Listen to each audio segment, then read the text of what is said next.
Hello, welcome to the launch of Venus in Pink Marble. And today I'm joined with Damien B Donnelly in the run up to his release of Eat the Storms. Damien B Donnelly is a poet from Dublin, Ireland, and his debut collection is called Eat the Storms. Oh, I just love saying that. Damien spent the past 23 years living in Paris, London, and Amsterdam, working in the fashion industry. And I just love, we didn't talk about our costumes today, and I really like the synchronicity, the way we both have pink tartan.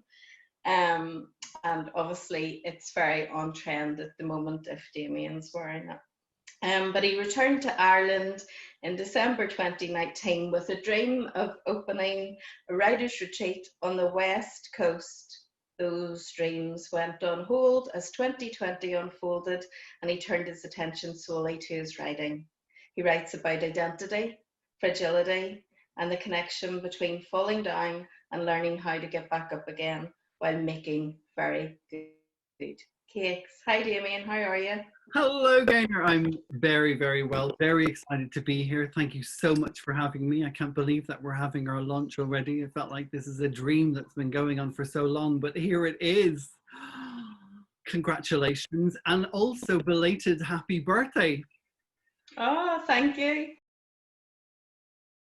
I'm very pleased to be here with Belfast-born poet Gaynor Kane. Her first collection was called Memory Forest from the Hedgehog Poetry Press, and this collection now takes the reader on a narrative journey from heritage and place through family and relationships to poetry inspired by culture. I am so excited that I got to read through Gaynor's collection last week, just before it actually dropped and was released, and it just blew me away.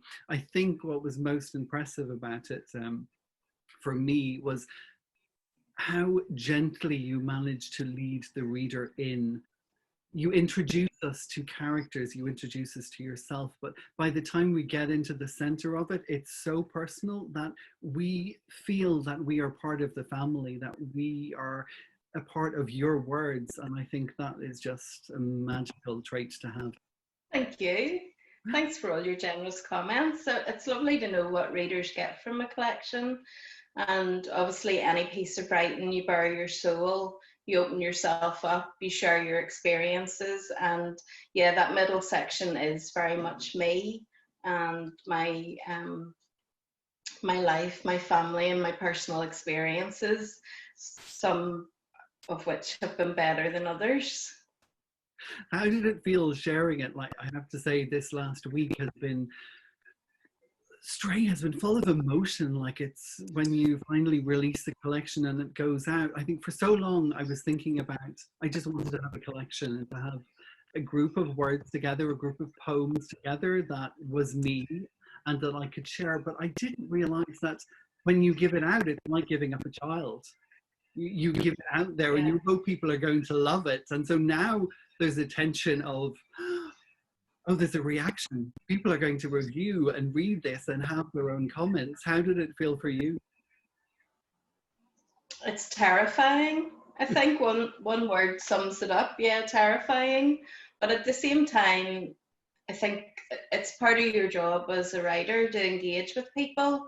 And, you know, it's very hard to do that if you don't give a little bit of yourself. You know, it's a contract between a writer and a reader, and so to get something back, you have to give something and open yourself up. And yes, there's critics out there, and it's terrifying, but generally, I hope that the reception will be good, and that by the end, everybody has a bit of an insight into me and Belfast and my ancestors and the places that are important to me. And I think the places and the people. Yeah, and I think they definitely will. I think that's definitely what comes across. And congratulations. Perhaps maybe you want to share a couple of poems with us then from the collection.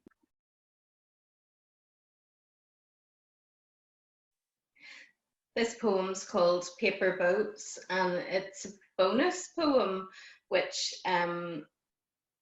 is at the front of the collection because it's my tribute to Mark Davidson, the chief hedgehog and editor at Hedgehog Poetry Press. It was inspired by the arrival, actually it happened before the arrival of Memory Forest, when I was having nightmares about how the book might look, and I had a conversation with Mark, and this poem came out of that conversation. Paper Boats for Mark Davidson. They were fragile, translucent, folded edges crisp and straight. His hulls held her poems, words of love, loss and grief, their weight made immense by the tremble of his hand. Crouched at water's edge, sand shifting beneath his feet, he fed them to the sea, placed on the apex of waves to float out fast. He looked across the grey expanse to where she lay sleeping deep, dreaming of patterned pages, embossed serpents' tongues. Off they tugged on morning noontide. He wished them safe passage, but did not see his red ink bleeding and rice paper dissolving before they reached the skyline. So, Damien, coming back to you, can you tell us a little bit about the themes within Eat the Storms and maybe read a poem or two for us? Okay, definitely. I guess for me, putting together the collection was part of it was trying to capture bright moments, good moments that were fleeting, so that later on in life, perhaps when the road was a little tougher to walk and the colors were a little more difficult to see, that I had sort of a place in my mind where there was a memory of these moments and they could be recalled so that I could walk with them in the darkness and hopefully they would lead sort of more into the light. Each of the Storms for me was very much a way of trying to find a balance in life, of admitting that things are not always easy. Sometimes you have panic attacks, sometimes you have depression, other times you're happy and excited and everything's going wonderfully, but they don't always happen at the same time and they're always there. And I wanted a way to try and find a balance between the both. This first poem is the one that opens my collection and it's called Meditation Under the Yellow Sun.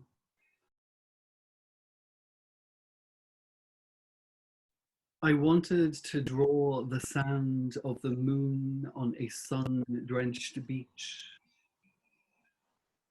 stripped down to white sand, white wave, white skin starved for affection. I wanted to draw the sound of that moon as the chaos of the current crashed upon the crowds, clawing at each other, below a spot of sunlight that burned them quicker than they could contemplate contentment. While I sketched the white light of night circling the circumference of day. I wanted to put onto paper that possibility of holding stillness while all else moved, of leaning into the moonlight melody while the daylight drowned out thoughts, of being able to hold silence in a song. I wanted to draw the sound of the moon as the yellow sun stripped the sea from the sand. And this second poem is called Catch Colour. And like I said, it's about catching these moments that are fleeting, so perhaps we can hold them later until the next moment comes along. This poem is called Catch Colour. The sun sets and rises, and in between we catch the kisses that come upon the current, though the continent is not ours to conquer. Tides come and go. Touch is temporary. Flesh is polished pink below the sky, but falls like sands in the glass that hoards the hours, like clouds that can never be caged. The sun sets, and we blaze orange blossoms into passing nights. The night's gale calls of connections in the passing. Passion is precious until it too fades. The sun rises and falls. Catch light. Catch the fire before it drowns on the water. Catch the colours to paint the coming of the grey, to keep afloat until the next kiss. Catch colour. Catch kisses before the sun sets. Let worry waste on the waves. Tomorrow's light will be blue enough.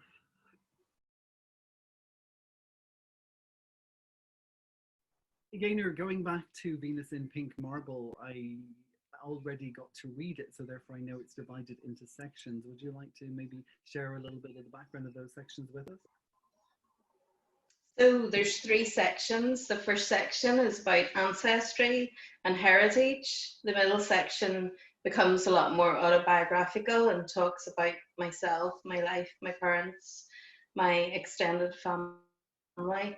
And then the final section are poems, ekphrastic poems and poems about news stories. And I think I'll read you a couple of poems then from the first section. And that section is called The Lock. And this is the poem then that starts that section, also called The Lock, funny enough. And it really covers the theme of my shipbuilding ancestors and the history of Belfast. So this is The Lock. I can't resist the challenge of working out your code. Listen to the click, click, click of teeth nipping past the pin. Listen to the talk of the clock as the dials rotate. Listen for ticks of numbers falling in place and your combo clunk. You make my nose with coldness and the scent of blood, newborns and his collection of copper coins. Mother's gold charm bracelet with clover, wishing well, clog and key, or her grandfather's old toolbox, a cacophony of giants, chisels, clawhammer, hacksaw, caulk.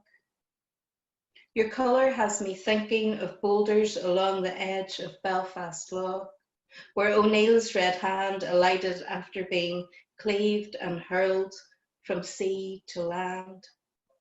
Or mountains of fossilised rocks stacked at the docks, coal carted, then scooped in spadeloads into sacks. You are tugboat shaped. My thoughts go large to Aral gantries and liners nesting within skeletal stocks until fully formed, rivets struck with rhythmic heartbeats, chocks lodged in place to stop them slipping out to sea until waters broke and ships were birthed by tugboat midwives. Everything was monochrome, chalk, smoke, fabric, slack, dunchers, dungarees, grubby hands and faces at clocking off, men's boots still gleaming with pride, pride passed down paternally, reflecting on shiny surfaces, until the yard was boatless, barren, and the gates all locked. Thank you. Damien, would you like to read us another couple of poems from Meet the Storms? Yes, thank you very much. These next two poems, I guess, are two of the more personal poems in the collection that focus on fragility and faith. The first poem, how did it come about? I was in South Korea 2 years ago, and I arrived on the island of Jeju in South Korea. And early one morning, just before dawn broke, I climbed a volcano to watch the sunrise, expecting to have a spectacular scene, and sat there waiting. And instead of the sun rising, I had my very first panic attack. And it turned out to be no sun at all, the clouds covering golden blur in the distance. What was strange about it was that the day before, when I had just arrived on the island, I walked along these white sands with these cerulean skies and cerulean seas in front of me, and it looked like the gateway to paradise. And there, dotted along the sands, were these basalt, black, heavy rocks in such a contrast to the soft white sands. But there was a beauty in that contrast. And for me, I guess I thought, oh, tomorrow is going to be just as amazing as today was. And so therefore I got up, climbed through the darkness, and the day followed on pretty dark after that. So that's what I think these next poems are about that fragility, and not always the path, not always leading to where you expected it to go. So this poem is called Grains of Sand Beneath Cerulean Skies.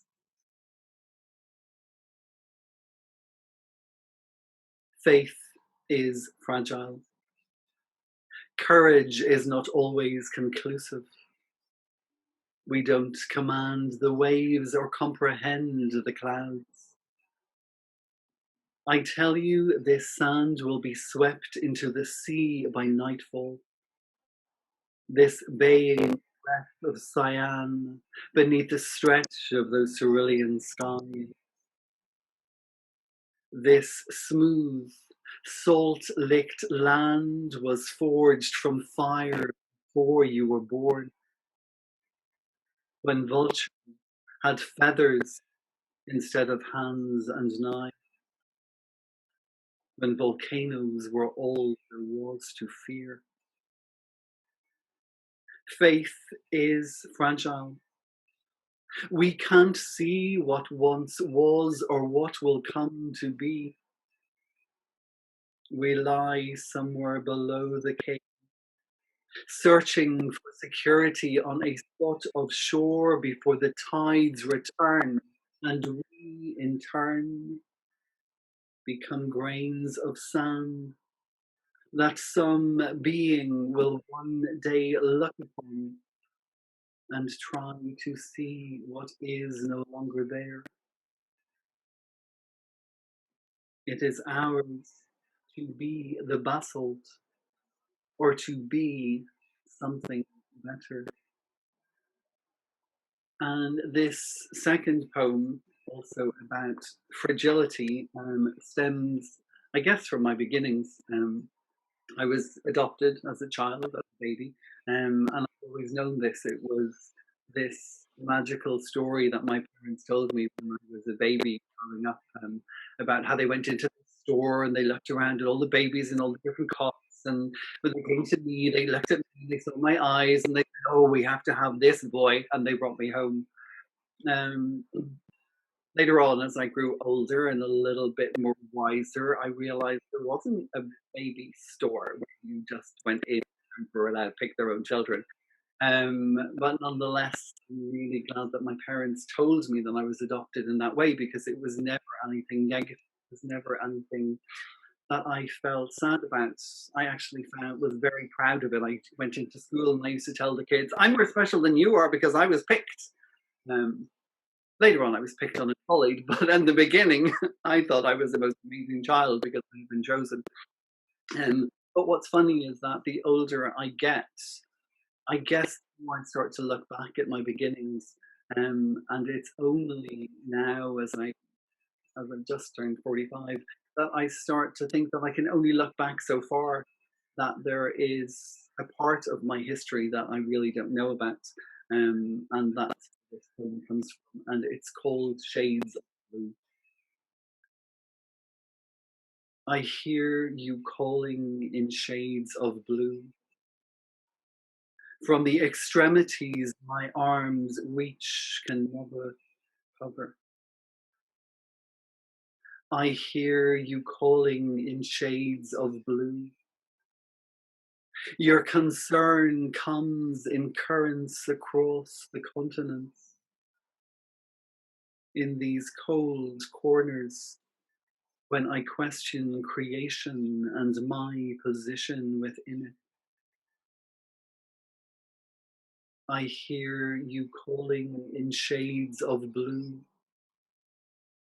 Only one born to know no origins can truly discern. In these days that demand ties that have not been well feathered. Thank you very much, Gaynor, and perhaps back over to you.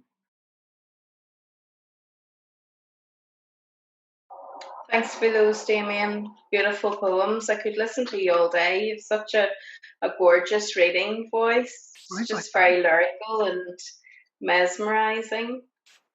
I'm going to read a couple of poems now from the middle section. The first one won last year's Bangor Poetry Competition, and it's called Firelighting. Firelighting was art like origami, folded, pressed, turned, folded, pressed, turned, and repeated until fingertips blackened. The newspaper resembled an accordion, and we sang with pretend accompaniment, pumping the bellows to the beat. The Belfast Telegraph transformed to squeeze boxes. It was a skill like dry stone walling. We laid a bed of sticks, then arranged layers of paper firelighters, more sticks, the occasional sunny gem, topped with shiny black nuggets. Not built too high to prevent more crop circles from appearing on the fireside mat.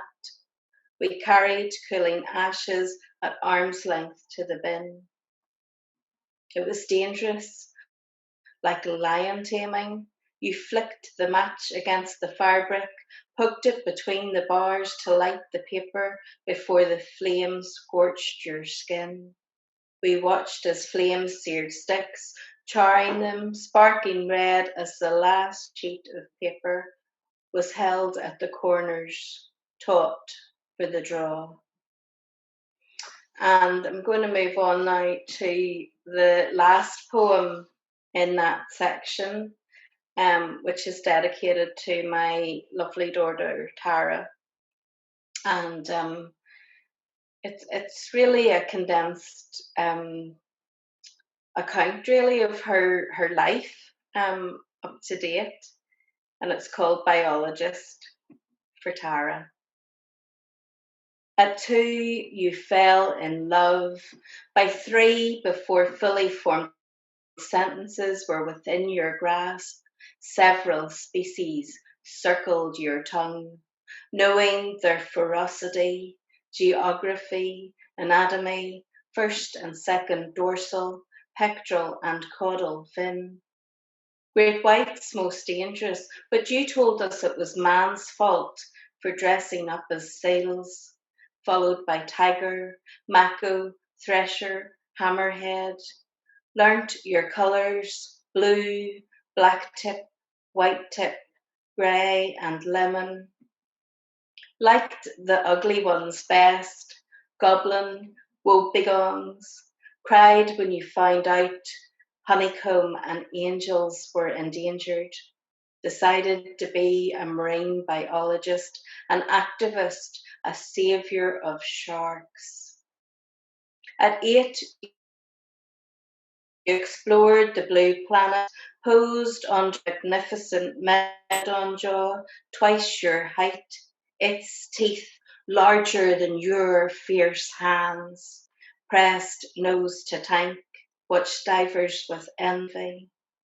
At 9, you travelled west, donned a lab coat and rummaged rock pools, scoured Salt Hill Strand along the Grattan to Dalysport Road, returned to the lab triumphant, with a sea hare and a mermaid's purse in a clear beaker. You asked them to safeguard the squishy sea hare, put the mermaid in maternity, said goodbye to happy-faced rays. And now your bookcases are still life-lined with dusty relics, ammonites, shells, stones and shark's teeth in glass bell jars, carpet as dark as the ocean floor. You study people, bodies, all the ologies, your aspirations metamorphosing, delving into post-mortem pathology, conversing with death, reaping its answers is your new cause. Thanks for that, Damien. Can we cross back over to you now? We can. And Can we also ask, like, how challenging is it for the daughter to have a mother who can express herself like that? Oh my God! Like, the daughter get to speak. Wow. She is very grounding and often puts me in my place, and I'll present her a draft of a poem and she'll look at it and she'll go, "Nah, don't like it." Oh, from the mouths of little children. So I keep trying to impress her. You keep trying. I guess these two poems that I'm going to share, again, going back to what I was saying at the beginning, and it's about how life is at times equally dark and equally bright, that sometimes it takes a long time to find who we're supposed to be, and it can be a struggle and it can be challenging. It's not until later that you look back and you realize that, you know, that was part of the journey. You know, these scars are now part of who I am. They're part of my DNA. They're part of my makeup. And that's what two of these poems go to talk about. The first one is called Rising Through the Rickety Reds. I laid on the floor and kissed the marble perfume of the ocean washed over me. Waves of flying feathers, a fluid fire of salted foam. I kissed the poison of your lips once and did not die as you came over me, beside of me, inside of me. Decay is not a breaking blow, not a pout of ruby rain. I have drowned more before, on quiet corners, in safe seats, in non-comforting crowds, dozens all searching for their own spotlight in search of a single soul.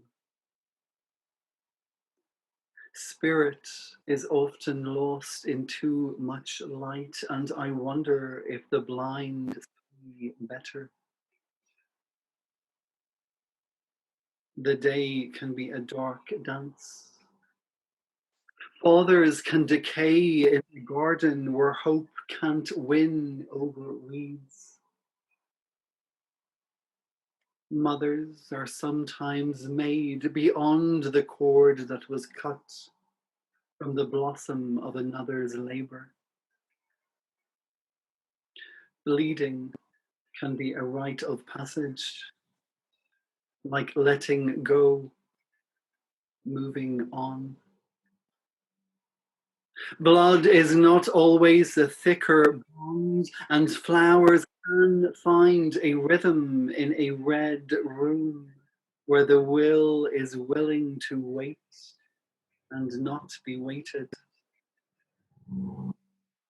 We can't all be angels, but we can rise upon the air we eat, the touch we have tasted, the flesh we have crept from, swept from, found a fondness for. Even in rooms where naked blushes on the walls we have washed with a red raw hope that finds roots in a simple light. This poem is called Black is Only Shadow. Winter has grey wings, feathers of soot that come from concrete clouds too dense to discern any light beyond. Winter wears grey wings, but spring is an architect of possibility by a canal of colour, sweeping in after the first frost to bathe us in a fresh breath that blows across a chest once in chains. Round the red bricked bridge we ride, each pedal pushing past the storms that rained rivers through our winters. Follow the river, she sings. Seasons are short, but the earth is a sphere turning towards the light. Dark doors open often into hopeful. The river recalls its route regardless of the water. Blue can be a bright beacon. Black is only shadow before it finds a reason to ignite in light. Bark is dry, but branches bear blossom. We can be the water or the bridge. We can be the natural path or the paved plot. The route is bright beyond the chains, beyond the bend, where the colour is waiting. Oh, thank you, Gaynor. Speaking of colour. Thank you, Damien. I just love that overarching theme through your collection of the rainbow of colours. It's just so nice that it ties everything together, and even a poem that you think focuses on one colour often includes so many other colours. Yeah. And I've had the privilege of reading through your collection, and was just in awe of how seamless it all comes across, how well woven the pieces are together, and how they stand alone and yet they all talk to each other as well to enhance a fuller conversation, and draw the reader in. And yeah, it's breathtaking. I hope you're very proud of yourself. I'm getting there. It's scary days. It's strange times. When, these have become babies, and in the same way that I was given up for adoption and taken in by another family, there's a similarity in, sending these poems out. It's like giving up my children, and here they are. Please love them, and please take care of them. So there's that delicate balance between wanting to hold them really tight and sort of say they're mine, and also wanting to share them and wanting other people to read them and have an opinion back. And it's always interesting, I think, hearing what other people hear in your words, because it's not necessarily the same thing. And I think that's always that's part of the fun of having a feedback and understanding that while you were trying to express one thing, there were other thoughts and fears or fragilities or messages that were hidden in lines that other people managed to find. There is a game of trust, I think, between the writer and the reader. So, moving into my final section, it starts off with a poem called A Life Drawn, which was inspired by the Leonardo da Vinci exhibition, which toured and was in the Ulster Museum at one point. And the exhibition was called A Life in Drawing, and the poem is A Life Drawn. The cold numbs me, unlit fire, a deliberate action. Do my veins protrude more? I am as naked as a Greek statue, and he is in tunic, robes, headscarves. It makes staying still even harder. You rarely see a mountain fox stationary on snow-capped peaks. I want to course like a hare across a meadow, but I am silent, sculpture still. Running will not feed my family. He is ferocious with the quill, the goose feather tip in straight line motion as he hatches voracious shadows on my chest, omits nipple and hair. Oh, the relief as he asks me to move, to turn to face the window, bend my arm, flex the muscles. What is within my grasp? Temptation to steal, run the risk of hard labour or the light of a better day, a steady job with regular pay. He is beside me now, his breath on what he calls my scapula. He comes close. To touch my skin, traces the tendon on my wrist, follows the eggshell blue line up my arm, slow journey to shoulder, across neck bone. Our eyes do not meet. He inhales me, returns to his sketch to add physicality to lines, curves, light and dark dimension. I could converse, but he talks to himself fast and low. Most of the time, I do not understand. He reaches for a knife. I fear my skin may be too opaque. Wow. Can I just ask, like you mentioned you have a line in that says, I feel as naked as a Greek statue. And of course, we've got, Venus behind you, naked. Um, Poetry in the same way is about sort of cutting back and paring back and being naked. How comfortable is that? When you're alone in a room, it's comfortable because you're not picturing the people who are going to read the poem, and you don't contemplate that at the time. And so at that point, it's cathartic, and you just want to write something out, get it down on paper, and feel that release of the words. And it's only now when you come to people being able to read the words that it becomes really immensely terrifying. And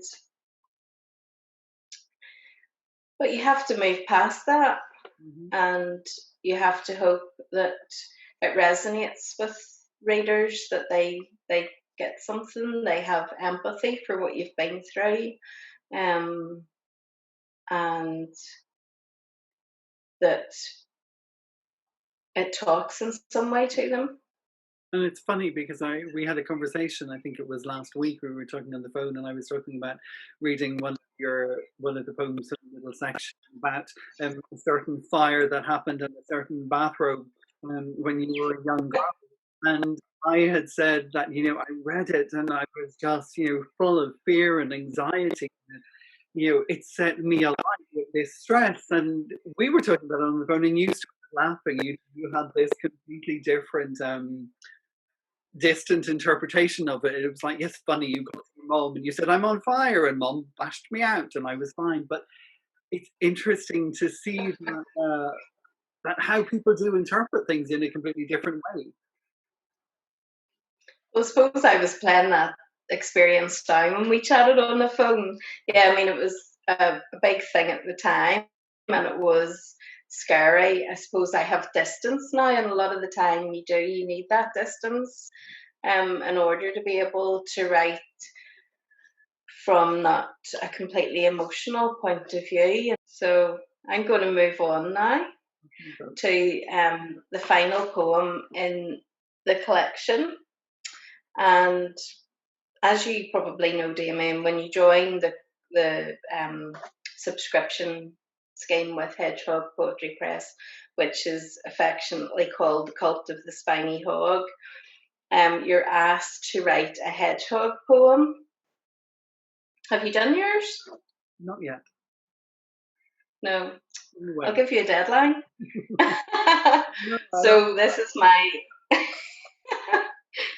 my poem, which is entitled, and I suppose why it's the final poem in the book is that the title is Still Life with Hedgehog, as in a still life painting, but I think as it's the last poem in this book, it also is my commitment to sticking with Hedgehog Poetry Press, saying there's, I still have a life with Hedgehog Press.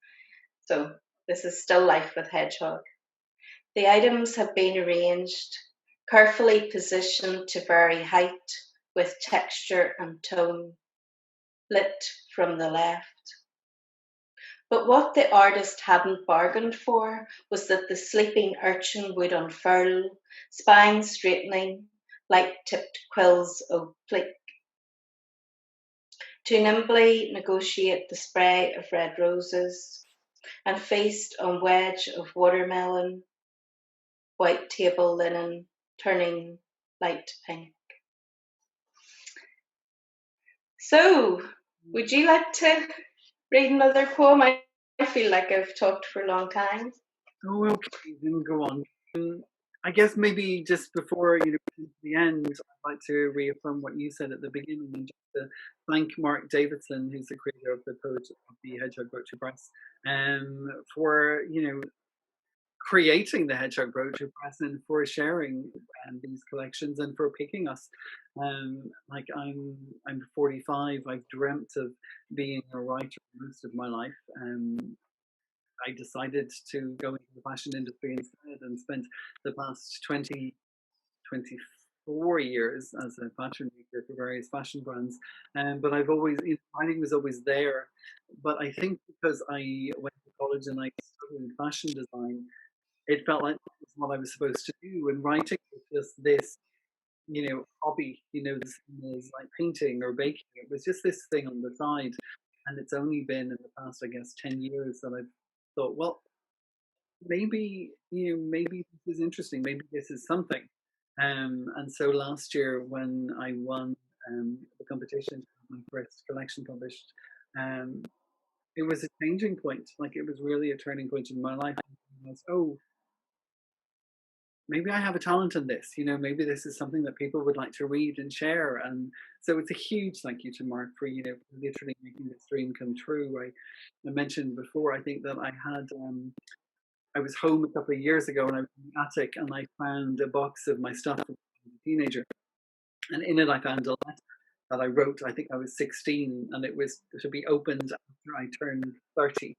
And in it, I told myself that I was to become a very famous fashion designer, be interviewed on fashion television by Jeannie Becker from Fashion TV, and also to have my first poetry collection published at the age of 30. Well, I'm 15 years late, but I'm very grateful to the Hedgehog Poetry Press that I'm actually here at last. So this final poem from me is called Scarlet Rising. Eat the storm's mother sun. Boil those beds of bitter blackness until the dream rips through the rain and translucent turns to trust. Even a diamond must ache in the darkness until compression can no longer conceal. Eat the storms, mother said. Slip out of shivering skin until touch recalls the sweet music of scarlet rising, caught below the lick of leaf, lost in the shadow of the shade. Even the petal must rise above the thorn before it can dance in the light. Eat the storms, mother said, but I didn't hear it at first. It takes time to swallow the truth and teach the tongue to taste that rain. Thank you very much, and over to you again, Gaynor. Thank you so much, Damien, and thank you for agreeing to help me out with this online launch for Venus and Pink Marble. The whole online side of things is very difficult. I mean, I think it's hard sometimes to embrace the technology, but it's all we have in 2020 when physical launches aren't available to us, and it's really nice to feel supported by somebody. I would feel very uncomfortable sitting in my living room recording this myself. So it's been lovely to have that conversation, to find out more about Eat the Storms, which is available to pre-order now for people at home who want to click on your website and order. Christmas is apparently 11 weeks away. It's not too early now to buy all the books for Christmas presents. And I'm just going to reiterate what you said about the Hedgehog Poetry Press and Mark Davidson. I mean, he has created this amazing community, and you know, I've met so many wonderful poets through Mark and the Cult of the Spiny Hog. And it might be a good time, Damien, for us to tell viewers about a forthcoming event. One of the other Hedgehog poets, Zoe Siobhan Harworth Lowe, has very kindly invited us to join her at what was meant to be her own Zoom launch, but she has very generously invited yourself, myself, Katie Proctor, and Nigel Kent to join her, and it's going to be hosted by a friend of hers, Jo Williams. That's on the 19th of September, 7:30 p.m. It's bring your own, get a bottle of wine, have some snacks ready, join a pickle of hedgehogs at their online poetry launch. Nice. So really excited about that, looking forward to that. And I'm really excited that you are going to be my very first guest on the podcast on Friday. Ooh! Very first guest reading two poems on Eat the Storms on Spotify, Google, Anchor, and on other podcast platforms. Yeah. So thrilled. Thanks very much for that. Shall I read the poem where the title of Venus and Pink Marble comes from? Okay. It's called Window Weather. The Icelanders have a word that means just that. A murky day that you know is better enjoyed from the comfort of a window seat. Soft, missile cleansing leaves, shiny and bright. When webs become crystal dream catchers, or perfect drops form on the telephone lines and slide slowly down like the oil on the wire of the indoor rain lamp. With Venus in pink marble, her flowing robe revealing perfect curves against the plastic plants. Outside, the blackbird puffs himself, feathers rippling, he dances on the lawn. Drizzle doesn't bring the worms up, but his fancy seven-step has the desired effect, and he pecks and pecks and pecks. like the drinking woodpecker did long ago on the dentist's counter, seesawing, a globe of red liquid dancing as I looked past it and through the window, longing to be outside in the rain.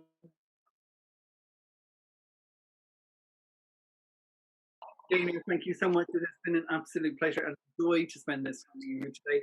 Thank you for inviting me. Congratulations on your book. It is beautiful. I was in awe of it, and I can't wait to see how well it's going to do, because it is. Thank you for joining me, Damien.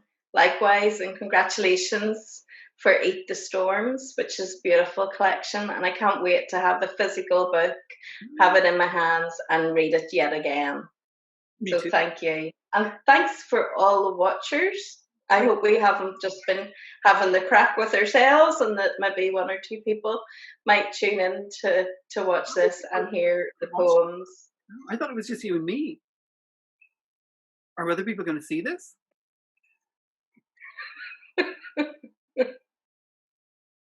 So that was it. That was Venus Eats the Storms. I hope you enjoyed watching. I hope you enjoyed listening to Damien and I have a little bit of a conversation there, and we tried to stay as sensible as we could, but I know we've had lapses, momentary lapses. And don't forget to tune in to Damien's podcast, Eat the Storms. That's going to be a weekly event and available on all your good podcast platforms. Is that the right word, Damien, a platform? Podcast platform. I think that's the word I'm using, so let's stick with that. Okay. I use Spotify, but other ones are available.